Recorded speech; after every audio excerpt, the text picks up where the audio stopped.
Radio Universidad Veracruzana y el Centro para el Desarrollo Humano e Integral de los Universitarios, CENDIU, presentan Naturalmente Universitario, un programa con temas de interés en torno a la promoción de la salud y a la inclusión para las y los universitarios. ¡Comenzamos!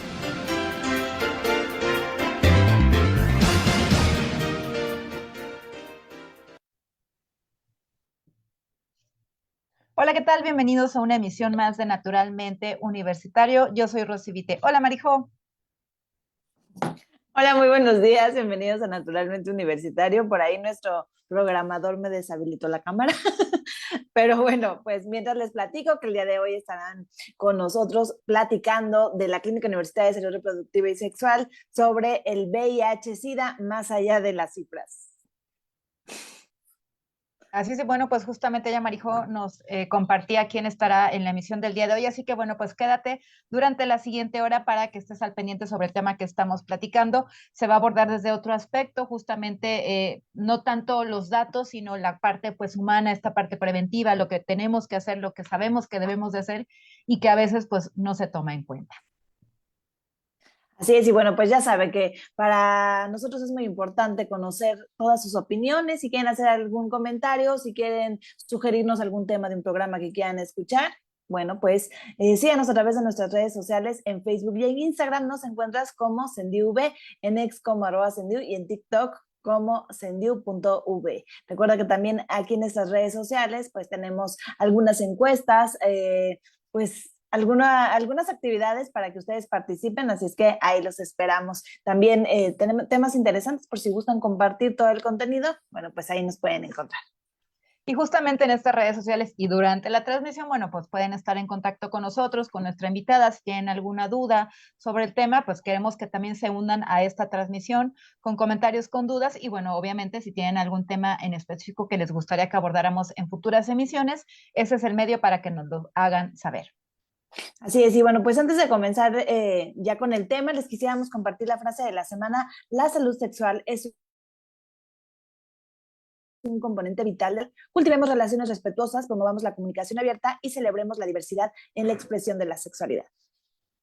Y bueno, como les platicábamos hace un par de minutos, el día de hoy vamos a abordar el tema de VIH-Sida más allá de las cifras, y para ello queremos agradecer y darle la bienvenida a nuestra invitada por parte de la Clínica Universitaria de Salud Reproductiva y Sexual de la Universidad Veracruzana, la doctora Evangelina Montes Viñasesor.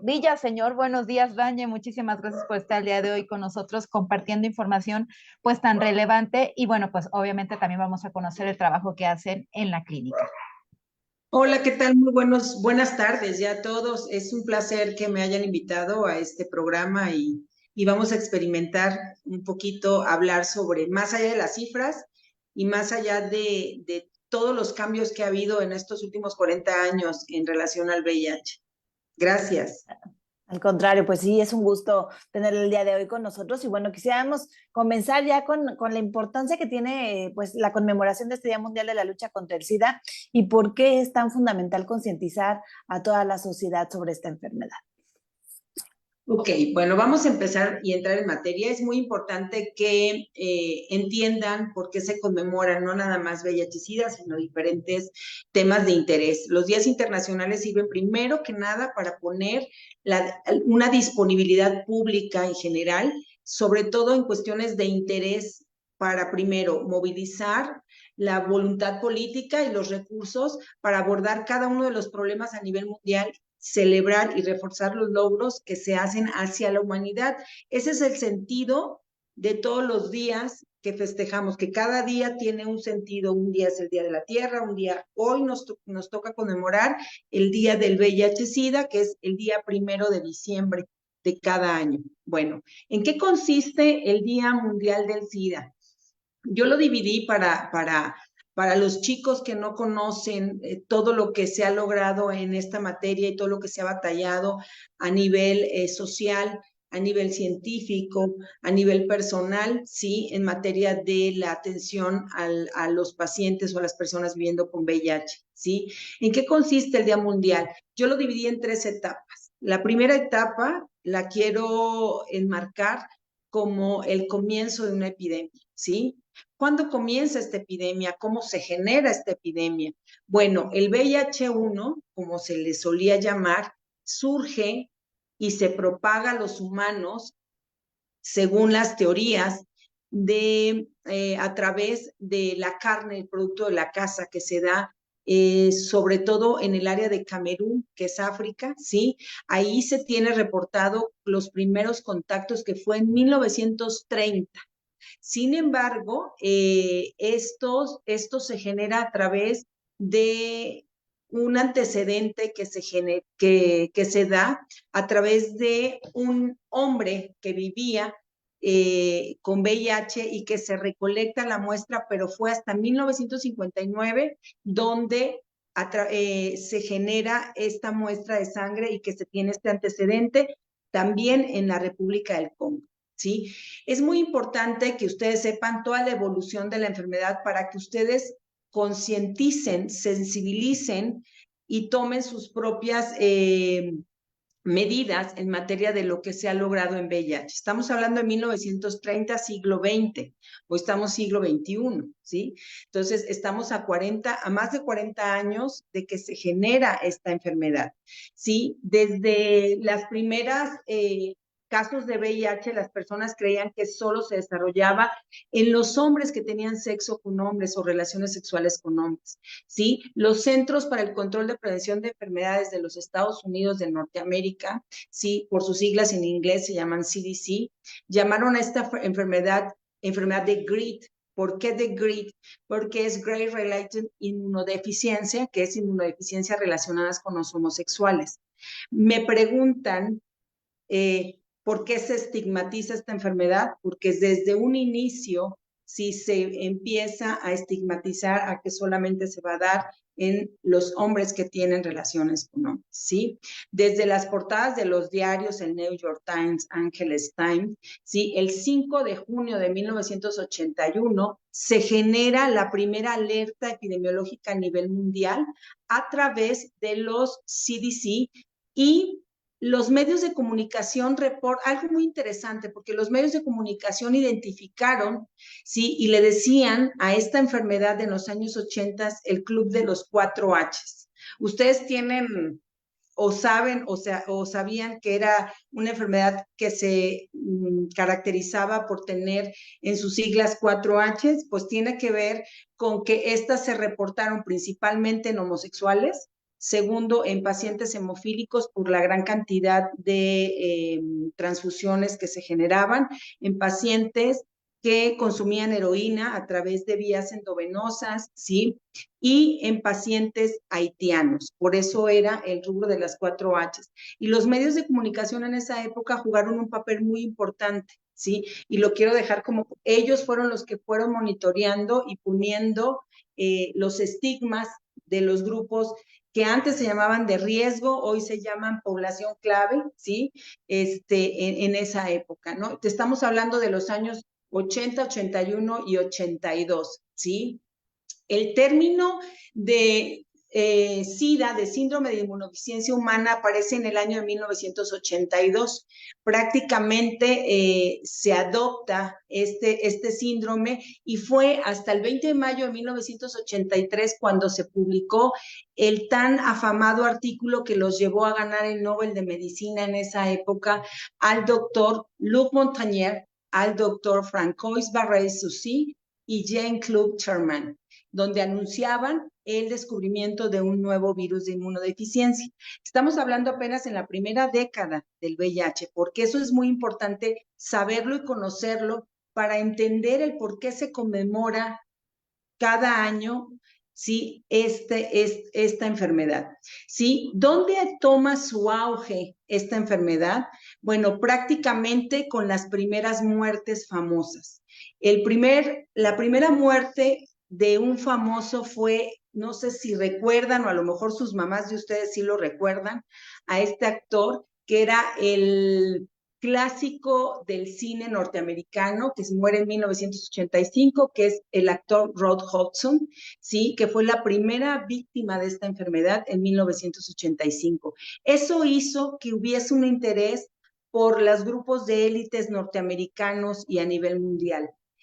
El segundo el segundo punto importante que se genera en los años 80, prácticamente en 1987, es que gracias a la presión de estas cúpulas de poder a nivel Hollywood, gracias a la presión de los activistas, ¿sí? Gracias a todas esas presiones desde la comunidad, la FDA, que es la Administración de Alimentos y Medicamentos de los Estados Unidos, se redujo el tiempo de aprobación. Fíjense esta epidemia, cómo se está generando y cómo se generó. Vamos a hacer un análisis con el COVID, ¿no? Los tiempos que llevaron. Aquí tuvieron que hacer presión para que empezaran a generar investigaciones y fue el 20 de marzo de 1987 que es donde se presenta el primer medicamento que se llama AZT, que es la primera droga antirretroviral, que se trataba de un tratamiento muy costoso y que muchos pacientes fallecieron en la aplicación de este medicamento porque tenía gran cantidad de efectos adversos, ¿sí?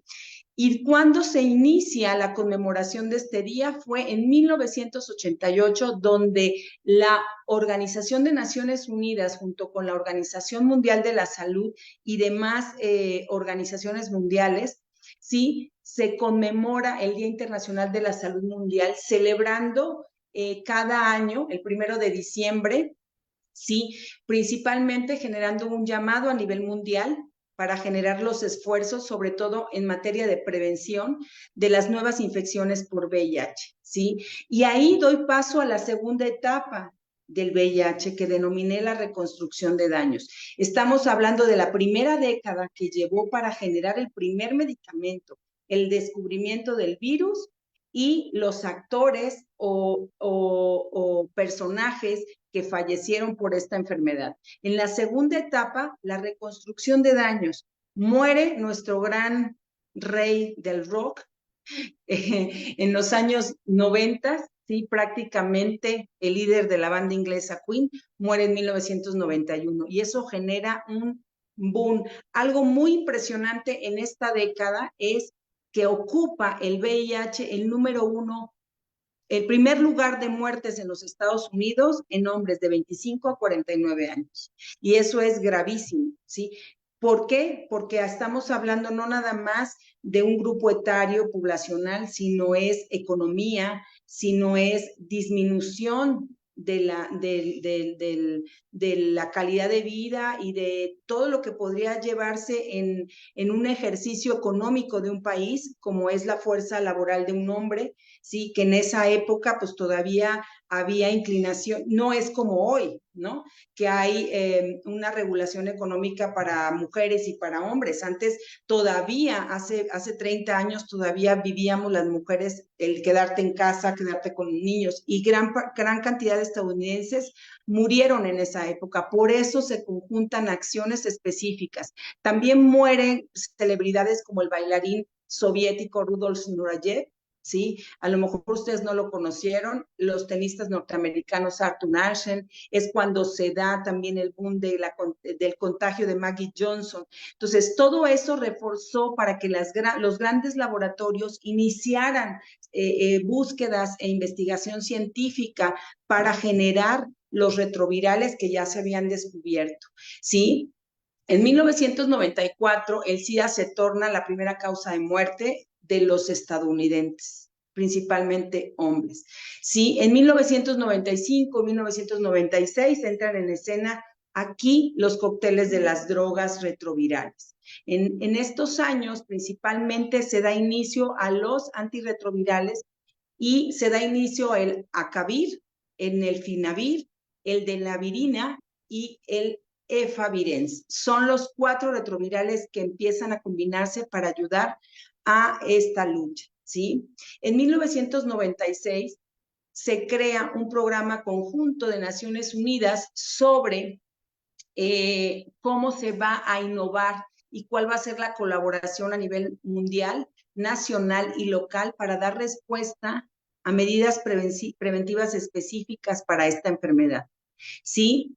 Hace su aparición en estos años un antirretroviral que hasta el día de hoy lo conocemos y lo ocupamos, que es el Truvada, que fue el primer tratamiento preventivo, ¿sí? Que nos ayudó a reducir el riesgo, sobre todo para transmisión vertical, ¿sí? Eso es muy importante. Y con esto voy a dar paso a los años 2000, que es nuestra tercera etapa que tengo yo para ir entendiendo por qué se celebra el 1 de diciembre, el Día Mundial contra la lucha contra el VIH-Sida. ¿Sí? En esta tercera etapa lo clasifiqué como lecciones y acciones aprendidas. ¿Y qué nos falta por desarrollar?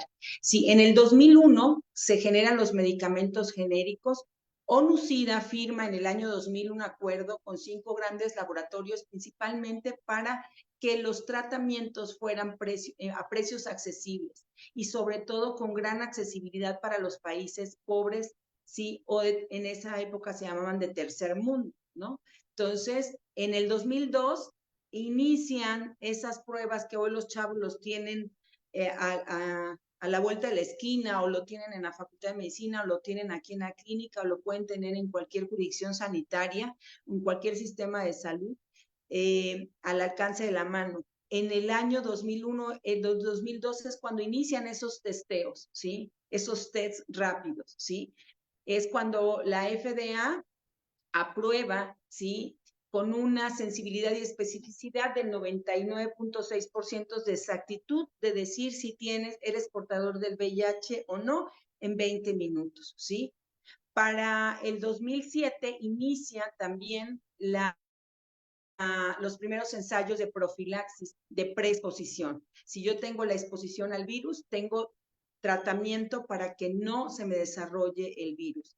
Eso fue en el 2007. Para el 2012 se hace presente el paciente de Berlín, ¿sí? Es un caso conocido, ¿sí? Se llama el caso de Timothy Brown, que vivía con VIH y luego de recibir, ¿sí?, un trasplante de médula ósea, sí hace remisión de la enfermedad y hasta el día de hoy no se ha vuelto a presentar un test positivo para este hombre. Para el 2013 inician los laboratorios con un estudio llamado Gardel, realizado por la Fundación Huésped, que comprobó que la utilización de 2 drogas hacen el mismo efecto que el cóctel de 3 o 4 drogas que en ese momento se utilizaban.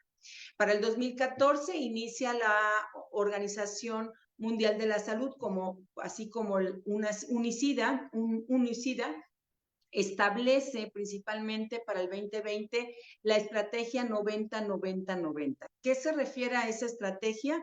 Que 90% de las personas con VIH diagnosticadas, 90% de estas personas en tratamiento y 90% de quienes están en tratamiento con carga viral indetectable. Esa es una propuesta que se genera a nivel mundial. Para el 2017 tenemos que la mitad de los enfermos con VIH a nivel mundial ya están en tratamiento, ¿sí? Y para el 2020 se genera la estrategia 90-90-90, sí, para una segunda remisión. Actualmente ya estamos en la estrategia 95-95-95% de esto que acabo de mencionar para reducir esta enfermedad a nivel global para el año 2030. ¿Sí? Y me gustaría nada más, como para cerrar esta pregunta, que cada año, a partir de todas estas muertes de celebridades, de que la carga de 1/3 de la población mundial vivía con VIH en esa época, cada año se empezaba a concientizar con lemas específicos. En 1988, el lema que se utilizó en ese momento fue: únete al esfuerzo mundial contra el SIDA. Para el 89, el lema era: nuestra vida, nuestro mundo, cuidémonos unos a otros. Para el año 90 eran mujeres y SIDA. Para el 91 era compartir el reto. Para el 92 era el SIDA, un compromiso de la comunidad. Para el 93 era es momento de actuar. Para el 94, el SIDA y la familia. ¿Sí? Para el año 2000, el lema fue: SIDA, los hombres hacen la diferencia, ¿sí? Para el año 2006 fue detener el SIDA, mantener la promesa de la responsabilidad. Para el año 2015 fue acción acelerada para poner fin a la epidemia de SIDA. Para el 2020 fue Solidaridad Mundial, Responsabilidad Compartida. Para este año 2023 tiene que ver con todo lo que tiene que ver con la comunidad. Y el lema de este año es que lideren las comunidades. ¿Qué quiere decir eso? ¿Sí? Dejemos que las comunidades lideren, no solo sonará un día, estará en el centro de cada una de las acciones, sí, que se desarrollará o se desarrollan a lo largo de todo el año, empezando en el mes de noviembre, culminando el 1 de diciembre. Para acabar con el SIDA, el mundo necesita que las comunidades vayan por delante. Y ese es el lema que hoy nos lleva. Espero que esta explicación no haya sido tan aburrida, pero sí me gustó. O sea, sí quería yo el recuento de los años y decirles a estos jóvenes universitarios que nos ven y nos escuchan el por qué es tan importante abatir y remitir esta enfermedad. Muchas gracias, Banjo. Pues sí, la verdad es que ahora sí que esta descripción, esta cuestión cronológica nos está funcionando para ir entendiendo cómo ha sido el proceso, cómo han sido los avances, cuáles han sido las estadísticas y bueno, también lamentablemente pues muchos casos de figuras públicas que también ponen en la mesa esta situación, ¿no? Y que digamos nos hace ser más conscientes de lo que estamos viviendo. Antes de continuar con la entrevista, queremos agradecer a quienes están conectando a esta transmisión. Víctor Villanueva, saludos, doctora Evangelina, y un gusto siempre escucharla. Agradecemos que esté al pendiente de esta transmisión. Y bueno, continuamos justamente con esta cuestión, lo decía la parte social, esta parte pública, ¿no? Que hemos visto el estigma que aún sigue existiendo de entrada para hablar de la salud sexual, de la sexualidad, para hablar de cuestiones de enfermedad y obviamente ya ni se diga para hablar de cuestiones de VIH y SIDA, ¿no? Entonces nos gustaría, Vanje, que nos platicaras desde la cuestión social, cuáles son los desafíos en la lucha contra el estigma asociado a esta enfermedad. Ok, bueno, mira, para continuar con el tema, me gustaría también platicarles acerca primero que nada, acerca de lo que hoy se tiene como avance y luego nos vamos a ir un poquito a las estadísticas y luego nos vamos a ir al estigma, ¿no? Bueno, para mencionar principalmente los avances, se cerró en julio del 2023 la Organización Mundial de la Salud en la 12ª conferencia de la edición de la Conferencia de la Sociedad Internacional del SIDA sobre ciencia y VIH, sí, que se fue celebrada en Australia este año, sí, se publican nuevas orientaciones de la OMS, así como una revisión sistemática todo esto que estoy diciendo está publicado en la revista The Lancet, sobre la función y la supresión del VIH y los niveles indetectables del virus. Haciendo toda esta línea del tiempo de cómo se empezó esta enfermedad, yo trabajé con esta enfermedad en el año 2000, del 2005 al 2012. Estuve a cargo de un centro de atención para estos pacientes.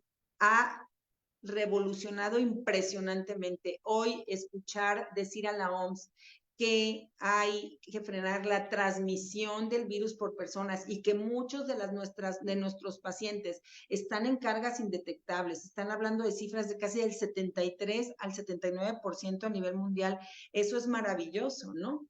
Y en estas orientaciones principalmente manejan los umbrales de la carga vírica, que están por concentrarse y que van a empezar a generarse ya, yo creo que sale a final de año los nuevos planes y manejos para estos pacientes, ¿sí? Y gracias a qué? Gracias al tratamiento antirretroviral. Eso hace que el virus no esté más en exposición y que las parejas de todos estos pacientes no tengan mayor riesgo, ¿sí? Además de los datos científicos, dice que se indican en estos planes y de manejo, cuando una persona presenta una supresión de VIH, que remite la carga del VIH, sí, es cuando es de 1000 copias por mililitro o menos, el riesgo de que se transmita este virus es insignificante o casi nulo. ¿Qué quiere decir? Pues que hemos avanzado muchísimo para llegar a todo lo que hoy dice la OMS. A mí me maravilló, ayer estaba revisando esta conferencia, y bueno, todo esto tiene que ver con los tratamientos antirretrovirales, que cada día continúan mejorando la vida de las personas que viven con VIH. ¿Sí?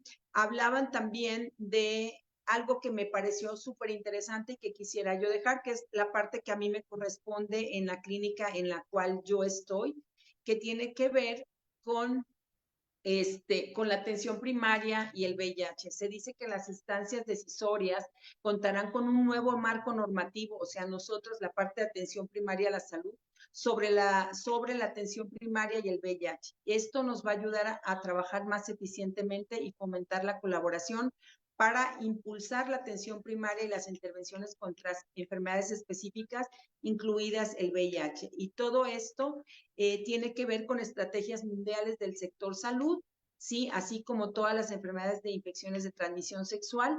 Y bueno, se está trabajando también en esta conferencia que fue realizada en Australia, manejan también la comorbilidad con la viruela símica, que también es de transmisión sexual, con la hepatitis C, con la COVID o el COVID, ¿sí?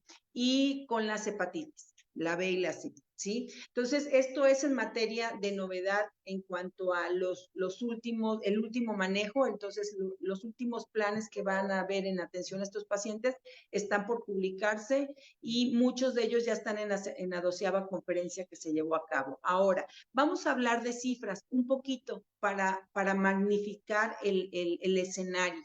Y yo quisiera prácticamente empezar por el mundo, ¿sí? Y por el mundo me fui al reporte de UNICIDA que se genera, o el reporte se genera para el 2023, y nos hablan de 3 líneas, no me voy a tardar mucho aquí. Las estadísticas mundiales de VIH-Sida, ¿sí? Actualmente viven con VIH-Sida en el mundo 39 millones de personas, ¿sí? Hablan un proyectado de entre 33.1 a 45.7, más o menos es el proyectado de las personas que viven con VIH-Sida. Sí, 1.300.000 personas se infectaron en el año 2022, ¿sí? 29.8 millones de los 39 que tienen VIH, estamos hablando más del 70%, ¿sí? Tienen acceso a terapia antirretroviral para finales del 2022. Eso es magnífico, ¿sí?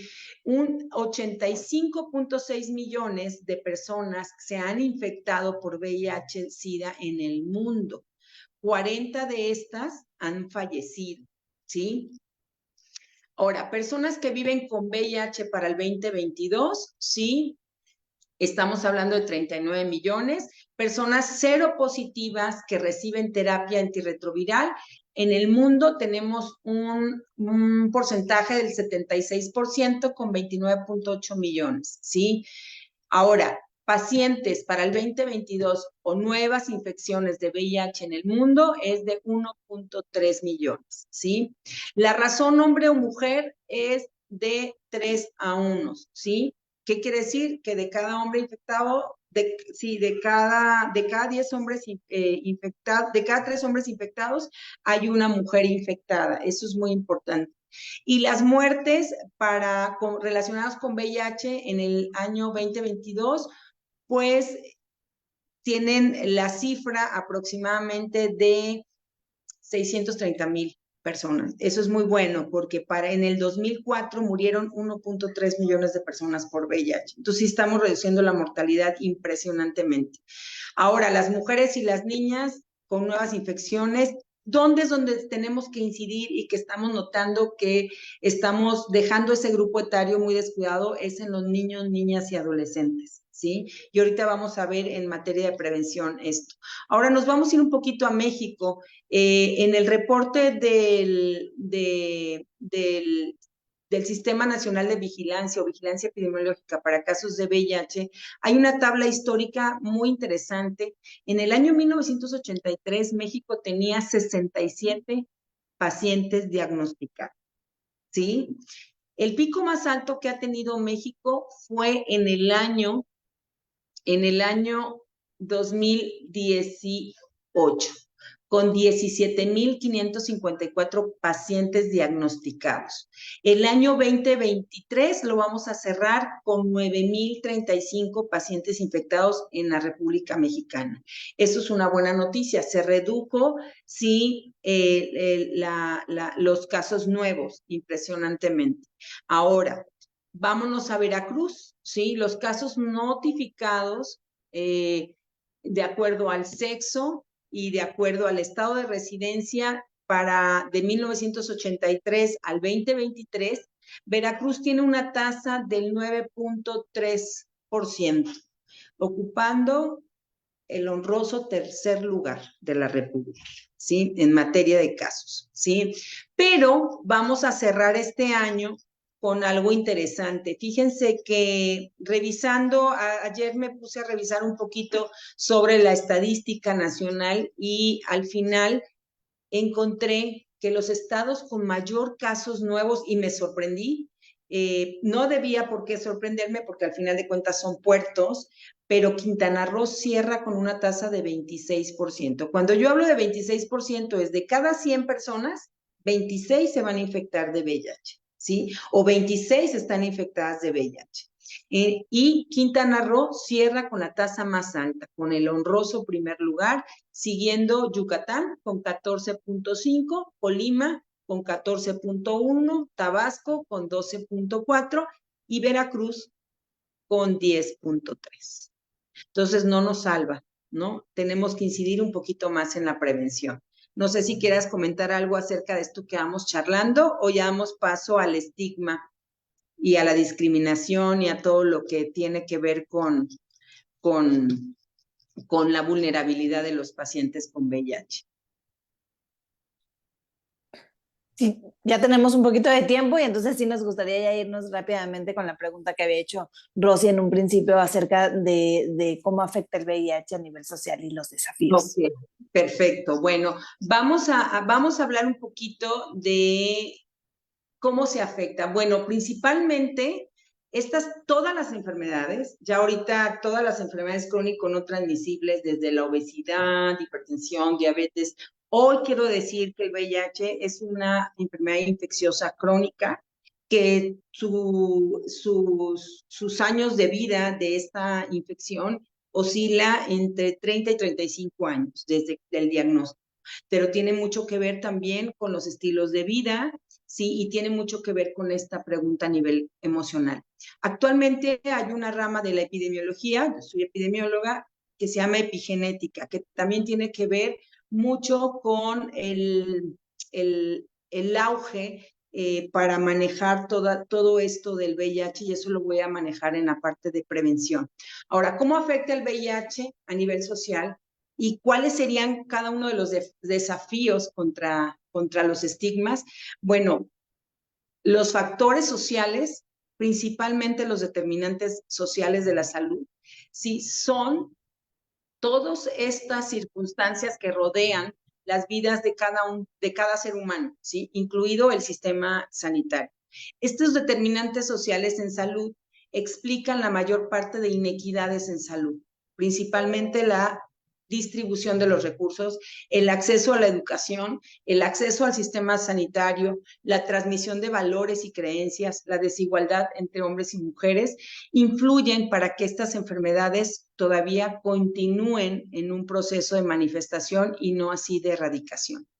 Uno de los primeros estigmas que se manejan en el paciente VIH, y ahorita que hice el histórico, ya entendieron por qué hay tanto estigma, porque desde el inicio de la enfermedad se estigmatizó, generalizó y se puntualizó quiénes padecían estas enfermedades. Entonces, todo esto determina, todos los determinantes sociales de la salud van a determinar primero el estigma que tiene asociado y la calidad y la esperanza de vida del paciente, llámese hoy de VIH o de otras enfermedades. Y una de ellas es la desigualdad de género. Este es uno de los determinantes que más influyen en la transmisión de VIH y están relacionados entre el género y VIH. Esta relación es demasiado compleja y principalmente se interrelaciona con otros determinantes sociales, como es la educación, los ingresos, la etnia, ¿sí? Y la orientación sexual.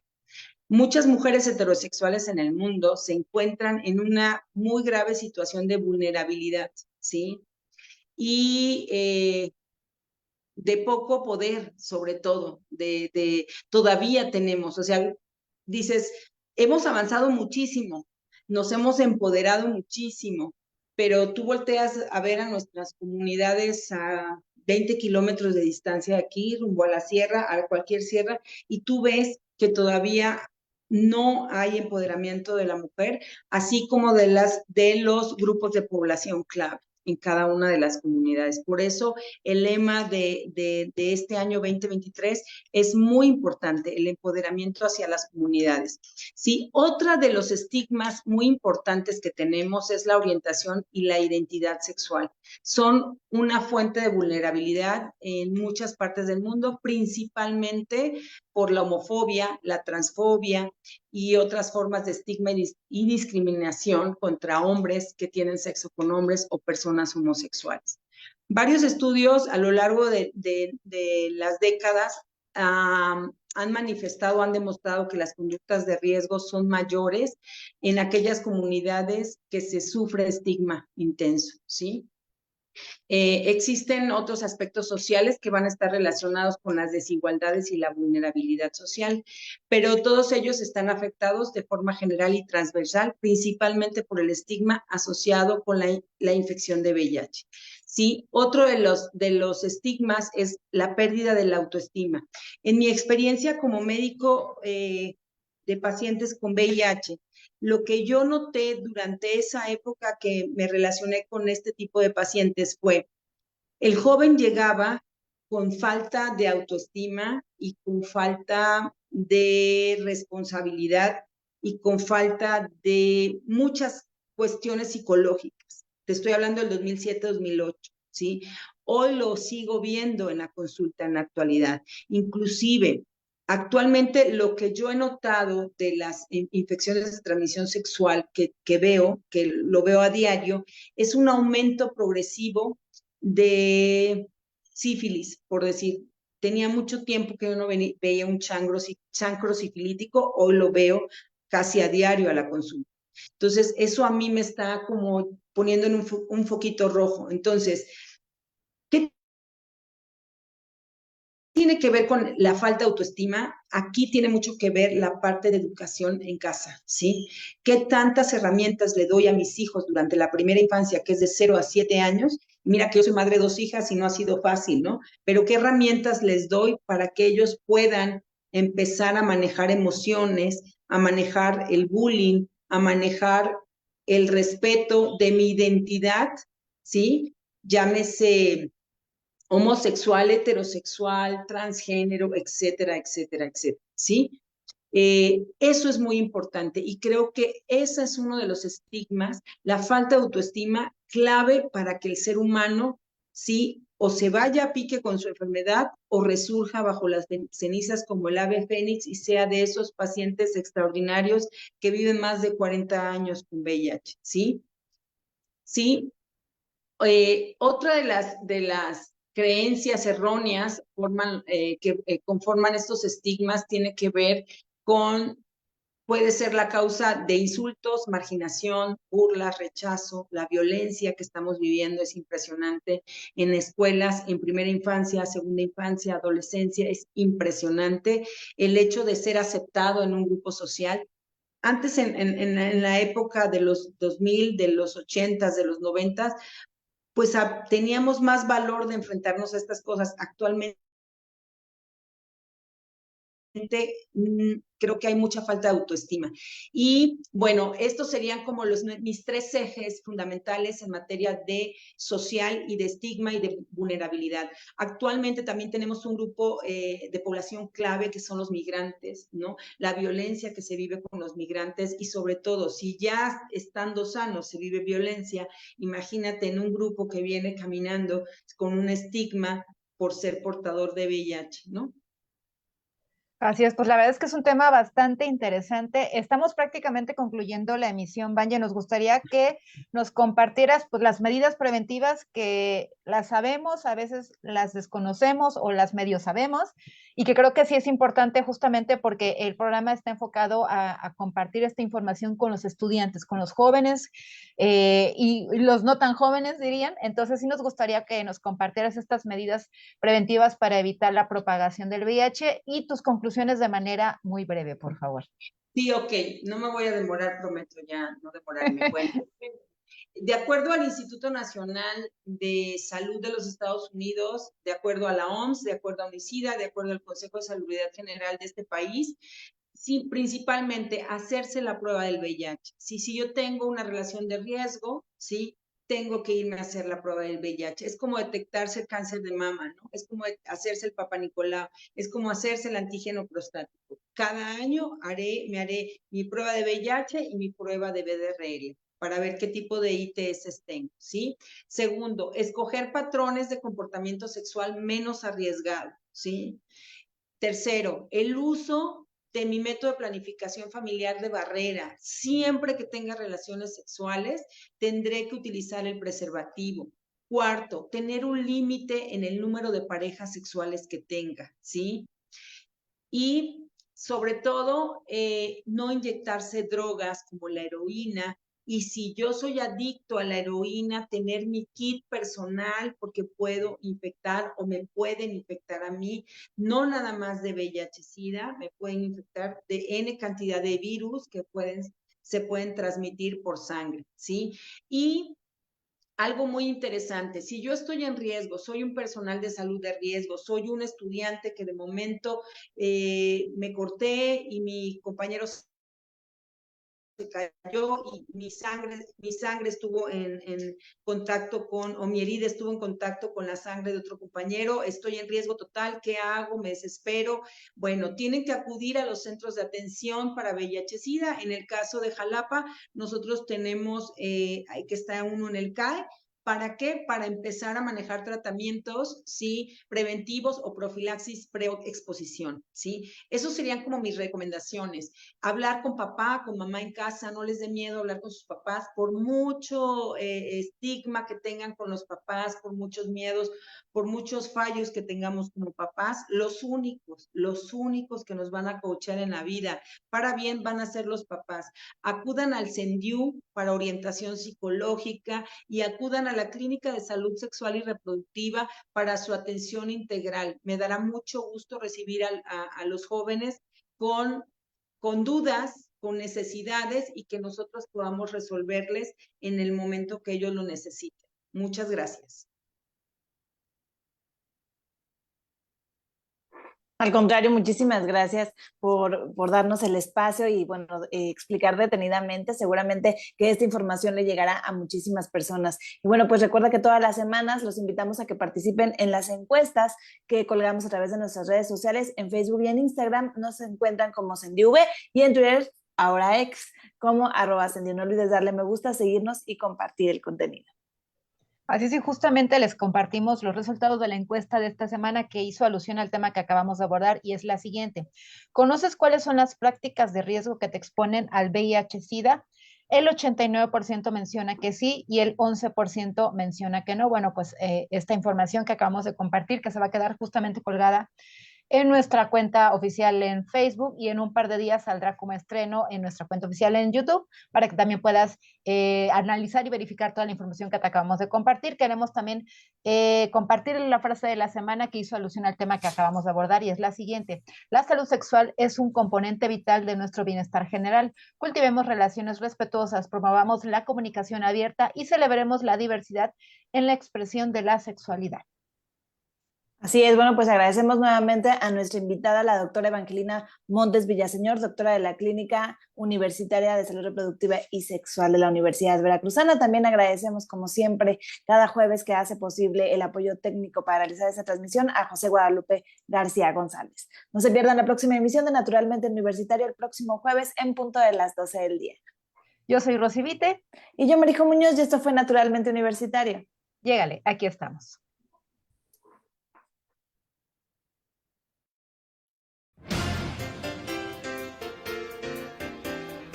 Radio Universidad Veracruzana y el Centro para el Desarrollo Humano e Integral de los Universitarios, CENDIU, presentaron Naturalmente Universitario.